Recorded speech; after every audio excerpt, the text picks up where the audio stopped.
Yeah, means like 40. 16% of 3 billion, for example. Yes, that is too much money. That is 200 and something. I don't know. I'm not very good in math, but it's huge amounts of money. That is loss. Yes. Okay.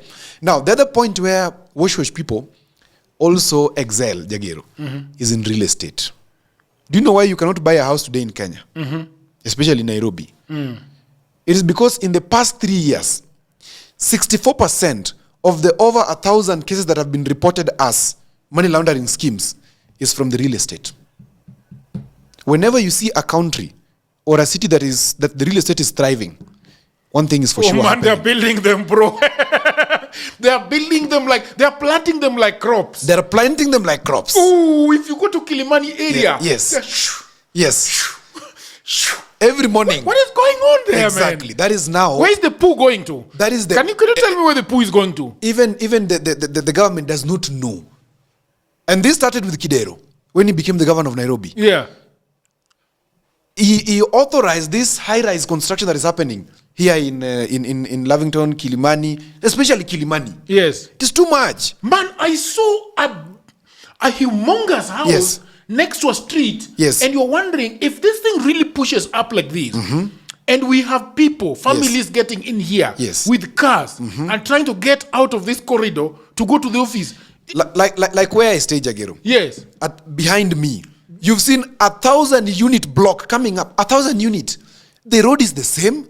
The sewerage system is the same that was meant for the bungalows, the original Lavington bungalows. Now that 1,000-unit house. These people, where is the field these children are going to play? That is directly behind you. Yes. Opposite side of the road, there are three. Three that are coming up. I don't know, there are 1,500. Jesus. So now that one. For you to have money in economy, there's something called marginal propensity of income. For you to have money that you're going to spend, okay, it means you have something called disposable income. It is disposable income that you can use to build. That is why in many states, public housing or housing is a question of the government and not a question of the people, because you cannot afford. The only way you can afford these houses is by a social scheme of rent to own. What Ruto is trying to do with what? That is his program. It's called what? Affordable housing. Affordable housing. Now today, Jagero, a 3-bedroom house in Lavington goes for how much? It goes between 13 and 27 million shillings in an apartment. Do you do business that can get you this house? It is hard. It is hard. Who are the occupants of these houses? Who are the ones buying these houses today? Can I tell you? Sudanese, Somalis, government thieves, and drug barons, and wash people. Because they have disposable income. They don't know what to do with the money. And they buy these houses in cash. You hear off-plan buying? What is off-plan buying? It means you buy the house before it is completed. Oh! So where you as a realtor, your work is to get people who are buying the houses. Okay? These people are actually there with the money. So they buy the houses. Okay? How do they buy the houses? They come to you the cash. You want 18 million. Okay, I'm paying you 9 now. See, there is 6 months period. I'm paying you the rest 9 in. Or I pay you 9 times 4. Or I pay you 9 times 4. That is why, this one will bring me problem, but I'll say it. That is why it is very difficult to buy a house where Somalis or Sudanese have started buying those houses, because they are ready to pay even more, because they want to clean the money. So they will pay you 50 million instead of 18. And they tell you the rest, there's a way you will wire it back to them so that it's legitimate. Very soon, Jagero, in Kenya, these very many houses that are being built in Kilimani, these high-rise buildings, they will be vacant.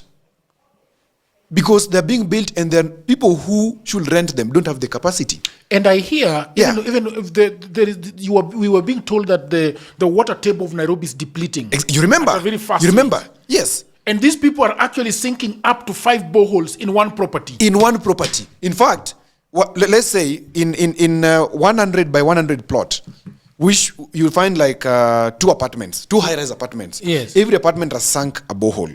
The water table there is depleted because there's no way That is why building there's a plan around it.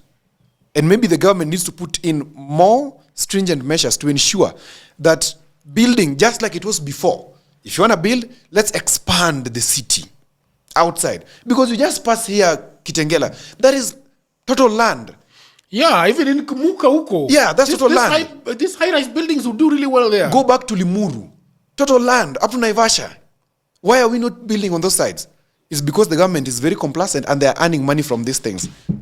This authorizing these high-rise buildings. Oh, they are not even healthy. People are dying in those buildings because there's no sunlight. If you live in a place where you can't access sunlight, the house is cold eternally. Some of these houses in Kilimani and Lavington, you can't live in them. They are too cold. Too cold. And you can't afford electricity to heat them. You can't afford electricity to heat them. So, I like the last part of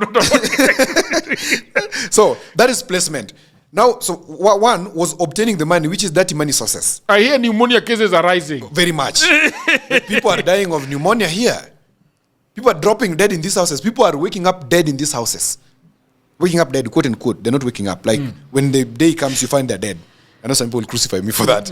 Now, the second one was placement. You've obtained the money, so you place it. Obtaining money is through corruption, fraud, drugs, gold scam. Yes. Then they place. How do they place? Depositing, buying cars, land, or they do this acquisition of this funny property. Okay? Now, then there's something called layering.